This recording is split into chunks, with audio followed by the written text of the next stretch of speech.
Hi, I'm Craig Harrison, Expressions of Excellence, the founder and chief expressionist, and it's my pleasure to share a few stories from the programs that I do on sales and service, on communication and leadership, on storytelling, and more.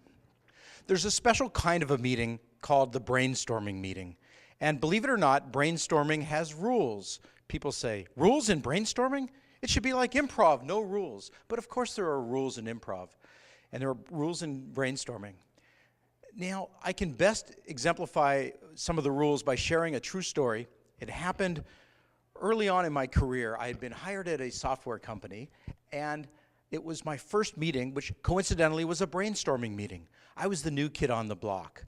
The only person newer was the manager who came from the East Coast to replace the manager who hired me. So there the two of us were in this brainstorming session with the best and the brightest of Silicon Valley. It was so exciting. We had such an eclectic array of professionals, and each one was contributing ideas. They explained the ground rules of the brainstorm, very simple. All ideas are created equally. We're going for quantity, not quality. Later, we will evaluate which ideas are feasible or are most practical for our situation, but we want to get quantity. And it's all about having fun. Everybody should be participating. We should go for as many ideas as possible, and it takes a while to get going. So let's loosen up, let's free our minds and ourselves and shake out the cobwebs, and we're going to generate momentum. Whatever we do, let's just keep it going. Whatever idea is shared, we simply add yes, and take on the next idea. And thus the brainstorming session started. And it was fun, and it was exciting. And I was listening with awe at some of the ideas. Some were logical, some were illogical. Some were reasonable, and some were outlandish. And yet each outlandish idea gave other people more ideas and more license to think, what if, or suppose we did this, or to think creatively or innovatively. I really wanted to contribute, but I remembered hearing long ago, when you're new to a group, you want to fit in first, then worry about standing out. But I thought, when do I add my little ideas? I really want to play with this group. I'm so intimidated and in awe of them, and yet I know there's something I can contribute. And so sure enough, there came a point where somebody suggested an idea that was zany and gave me a window to share an idea that I had been percolating in my mind. And so I said with a lot of excitement, yes, and what if we did this?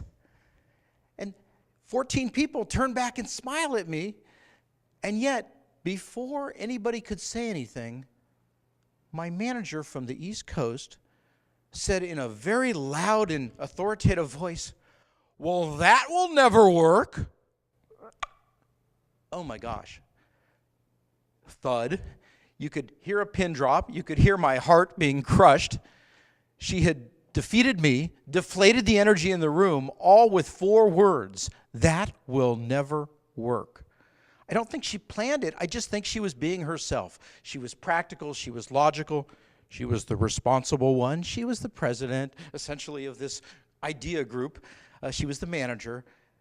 And yet she was so unclear on the concept of brainstorming. Here we were generating ideas, ideating, being creative, suspending judgment for once, not being practical or logical, but really indulging ourselves to be as creative as we could.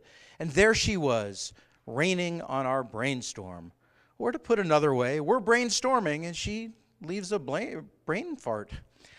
She left a stink in the room. In that one moment, she immediately took all the energy out of the room and killed our session. Well, we wrapped up perfunctorily. That was essentially the end of the session.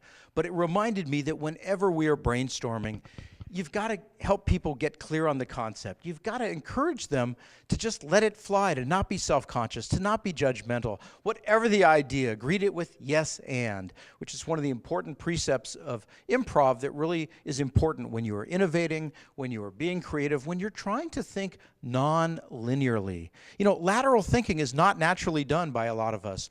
We're so focused on being practical and logical and reasonable and responsible, and yet it's not easy to get out of yourself, to think what if, to turn ideas on their side.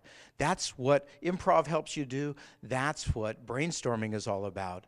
So when you next brainstorm, create a fun environment, have toys in the room, have music, get people loosened up, get them uplifted, and then great things can happen. Let me tell you about my favorite deli.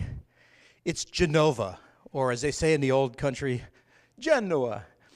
Genova Bakery has been around forever. It's a deli in the Temescal region of Oakland, California, and it is such a melting pot. At this deli, which has been family owned for 40, 50 years now, everybody convenes in the neighborhood. The employees from Children's Hospital Medical Center, the hip hoppers from nearby, the Cal students come down before the games, and the neighborhood people are the regulars. And oftentimes you can tell how hard it is to get to Genova because there's never any parking spaces in the lot, but it's worth finding a parking space. Whenever I come through the door, I'm excited, I'm hungry, and I pull a number down from the numbers, and it says 14. And I say, great, I'm 14, and I look up, now serving 88. But not to worry, it goes fast. There are 12, 13, 14 different people behind the counter. But more than that, I use that time to study the magic of Genova because there's magic going on there. It's really amazing. You hear all these managers complaining about not being able to build rapport with their employees, and you hear about organizations who have trouble building rapport with their customers. Go to Genova Deli, and what you will see will amaze you. In 2-minute increments, when a server helps a customer, instant rapport. They are building rapport through questions, through compliments, through smile, through banter, whether they're regular customers and the conversation is just continued from the last time, or simply whether they are people coming in off the street for the first time. The people behind the counter know exactly how to engage. They ask a question, compliment. What a lovely blouse. What a nice scarf. Hey, those earrings go great with that necklace or that blouse. Or the young ladies behind the counter who ask me, what'll it be, hun? I have not been called hun ever, really. I start blushing, but we've got rapport. Or the one who says, yes, sir, what can I get you? Sir?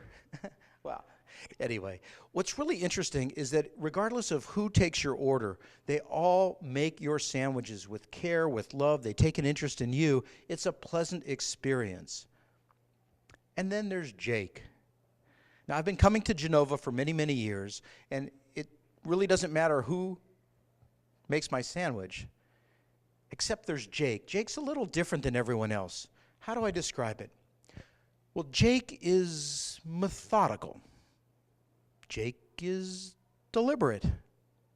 Simply put, Jake is slow. He's slow motion. You've been waiting, you're ready to get your sandwich, you can smell the wonderful aromas coming from the counter. You know, the cheeses and the different peppers and the meats and the sausages. It's wonderful. And then there comes Jake, and I say, Jake, I want a roast beef sandwich on Dutch Crunch, hold the mustard, all the peppers, pickles on the side, Swiss cheese, and Jake will slowly take out the roll and he'll start cutting the roll. And I'm getting more and more impatient. Come on, Jake, you can do it. Then when it comes time to put the mayonnaise on the roll, I mean, he doesn't miss an inch. But I'm getting more and more impatient. Come on, man. I ordered this for lunch, not for dinner. Let's get a move on. Finally, Jake creates my sandwich, gives it to me. I thank him tersely and race off to whatever event I'm going to eat my sandwich. And I'm sure I eat it more quickly because it took him so long to make it. And then one day, I finally got it. It was an epiphany, no doubt while waiting for Jake to cut the sandwich, lay out the meat. It's like an engineering process with him. Fitting the Swiss cheese to the meat, making sure that everything is coinciding and cutting it at an angle. I realized, wait a minute, I'm upset with Jake, but isn't this really an expression of excellence?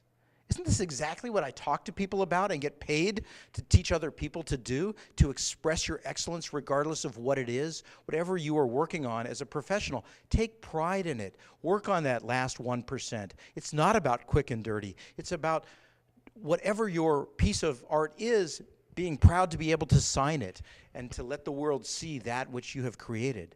This was Jake's expression of excellence. Even though it would be woofed down in just a few minutes, even though it would never be seen again, never be photographed, never be on display in a museum, this was Jake's expression of excellence. It was artistry, it was mastery. And, you know, he was putting that secret sauce into my sandwich. And you know what it was? It was amore. He was putting love into my sandwich. And in that moment, I came to appreciate that in life, there are so many works of art out there that are fleeting.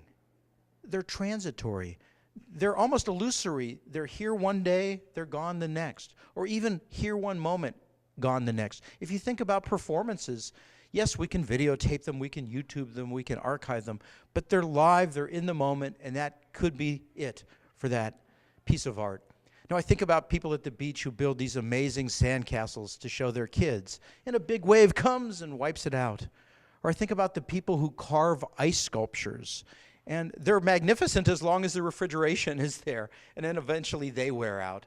But the truth is that whatever it is you're working on, whether it's in miniature on a microchip, whether you're working on the next great architectural feat, the next great Golden Gate Bridge, or the next hotel in Las Vegas, know that whatever your piece of this project is, you have the opportunity to express your excellence, to inspire others, to beautify the world through your creation. Take pride in it.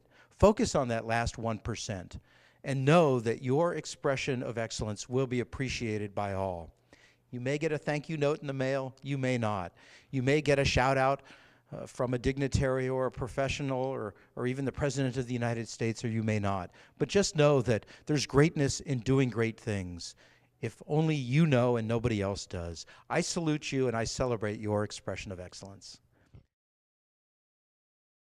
It was a crisp fall day, a Saturday, which is a religious holiday if you're a college football fan. Whether you are or not, it was rivalry week. So that means around the country, whether it's Michigan, Ohio State, whether it's Alabama, Auburn, whether it's USC, UCLA, Cal, Stanford, Harvard, Yale, rivals were playing each other and the stadia were filled. Now, at this particular stadium where I was, everybody was eagerly awaiting the 1 o'clock start of this game. There were probably 60 to 70,000 fans from both sides, excited, eager with anticipation to see the game. The pregame festivities were winding down, and in a moment the contest would begin.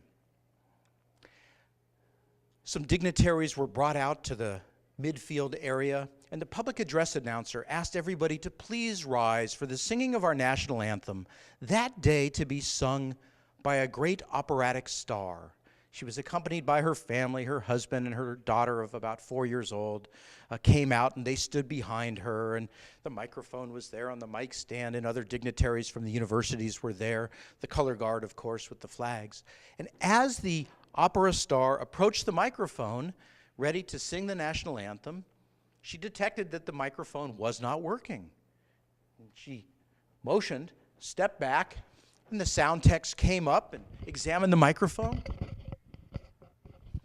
They looked at it, they checked the connections, they checked the wires leading from it, certified it as okay, receded, and she came right back up, looked around, and everybody was still standing, very excited to inaugurate the game.